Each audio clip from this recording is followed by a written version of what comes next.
Here are the top 5 things that I watched in May 2025. I rewatched Mission Impossible Dead Reckoning for the new film that came out last month, and I love it just as much as I did when I saw it the first time. And yes, I like it better than Fallout, sorry. I just really like the concept of this AI gone rogue and controlling all these things. The action set pieces are some of my favourite in the franchise. The whole train sequence is probably a top 3, and you've just got Tom Cruise being a crazy person and just doing some insane stunts. La Jetée was the last of a lot of short films that I decided to watch throughout April and May, and this is one of my favourites. I'm pretty sure this is one of the first times in film history that time travel is used in a proper serious way and explores it in a really cool way. This film isn't presented like a normal film as well. It's basically a slideshow with narration, but I feel like telling the story like this allows you to pick apart each photo, and when things start to ramp up, photos are shown in more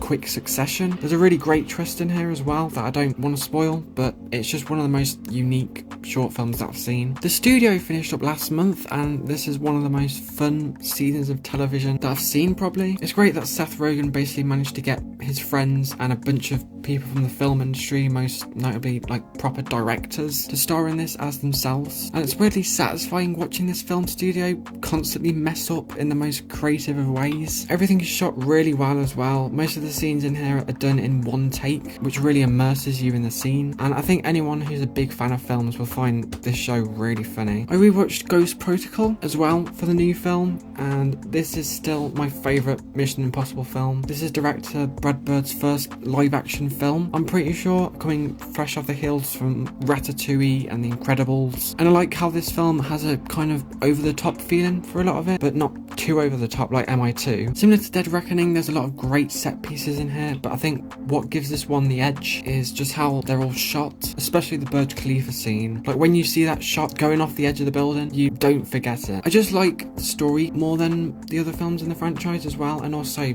Jeremy Renner is in it. So Sinners is peak. Do I have to say anything else? Okay, I do have more to say though. This was such a well-made film. I love the period setting, and there's a good hour in this film where it builds up and develops all of these characters before all the vampire carnage goes down, which as a result makes everything more tense as you don't want any of them to die. Some of the sequences in here just left me gobsmacked with how creative and crazy they could go, and they still make it work in the story. I really like the change in aspect ratio as well. I thought it would be really jarring, but those moments where the aspect ratio widens up really immerses you into a scene more. This is my favourite film of the year so far. It's perfect in my opinion.